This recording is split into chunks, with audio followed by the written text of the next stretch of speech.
좀 이혼이 진행이 되고 나서 후회를 하는 경우들도 있을 것 같아요. 그런 경우들도 많이 보셨을 것 같거든요. 네, 맞습니다.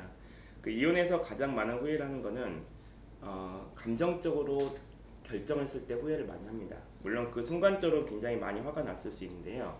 감정적으로 어떤 결정했을 때 그거에 대해서 후회하는 경우가 많습니다. 왜냐하면 이혼이라는 게 두 사람의 어떤 감정적인 문제를 끝내는 부분이 아니라 그 사람의 재산이라든지 자녀 관계라든지 주변의 모든 가족 관계라든지 이 모든 것을 끊는 거기 때문에 감정적으로 내가 너무 화가 나서 결정해서 이혼하는 것은 절대 추천하고 싶지 않고요.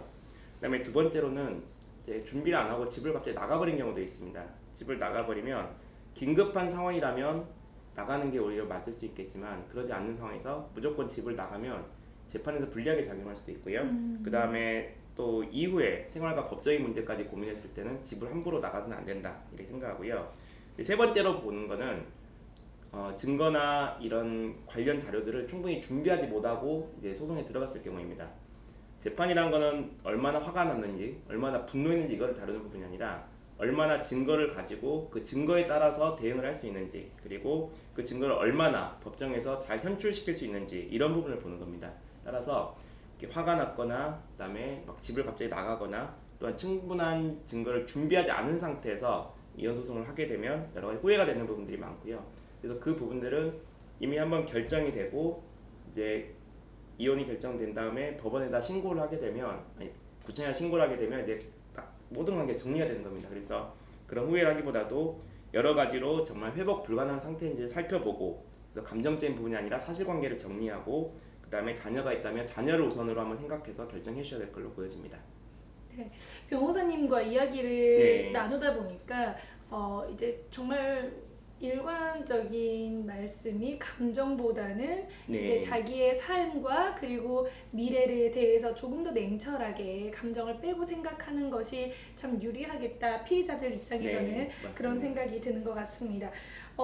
그리고 또 변호사님께서 해주신 말씀 중에 하나가 정말 회복이 불가능한 것인지 한 번 더 네. 생각해보고 서로한테 잘못이 각자 내 자신에게 네, 있는 건 아닌지 살펴보면서 한 발자국씩 좀 양보를 하고 서로를 돌봐주는 것도 참 중요하다라는 생각이 드는 것 같은데요.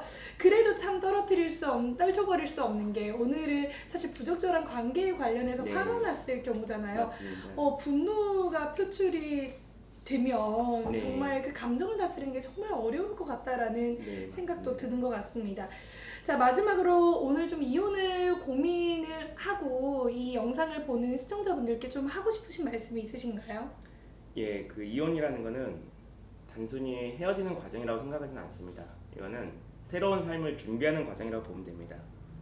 상대방에게 얼마만큼 더 복수를 하고 상대방에게 얼마만큼 더 큰 상처를 주겠다 이런 과정이 이혼 과정이 아니라고 봅니다.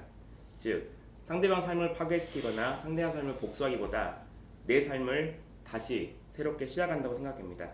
즉 상대방을 벌 주는 것이 아니라 나에 대한 미래를 새롭게 출발한다는 것이 이혼이라고 보여집니다. 따라서 다시 한번 이혼에 대해서는 충분히 회복 불가능한 건지를 생각하고 또한 자녀 입장에서 다시 한번 생각하고 결정하시기를 권유드립니다.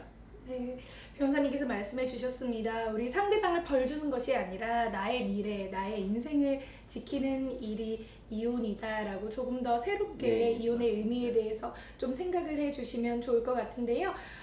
오늘 짧은 시간이지만 굉장히 많은 말씀을 해주셨어요. 사실 궁금한 것들이 너무 네. 저도 많고 예, 시청자분들도 굉장히 많으실 것 같아요. 뭐 어떤 경우에 이혼 사유가 되나요? 어떤 경우에 네. 규칙 사유가 되나요?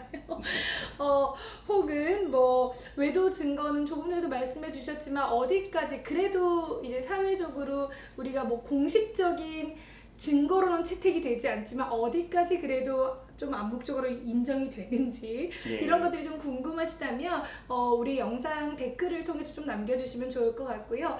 오늘은 이혼에 관련된 거, 외도에 관련된 걸 했지만 더 재밌는 것들, 사회 이슈들에 대해서 올릴 예정이거든요. 그렇기 때문에 구독과 좋아요 눌러주시면 좋을 것 같습니다. 근데 변호사님 요즘에는 네. 좀 귀여운 컨셉으로 해야지 예, 살아남거든요. 알겠습니다. 구독, 좋아요 이렇게 혹시 예, 알겠습니다. 구독, 좋아요. 예, 그 오늘 이렇게 시청해주신 여러분께 진심으로 네. 감사드립니다. 이혼이라는 것은 굉장히 신중하게 고민해야 될 부분이고요. 감정적으로 상대방을 복수하거나 상대방을 공격하거나 파괴시키기 위한 게 이혼 과정이 아니라요. 새로운 삶을 시작하는 거고 또한 거기 자녀가 있다면 자녀들과의 미래 관계까지 생각해서 결정해야 됩니다. 여러 가지 더 많은 이야기들이 있고 더 많은 과정들이 있어서 실제로 추후에 또 다른 분야에서 한 번 더 다뤄볼 예정입니다.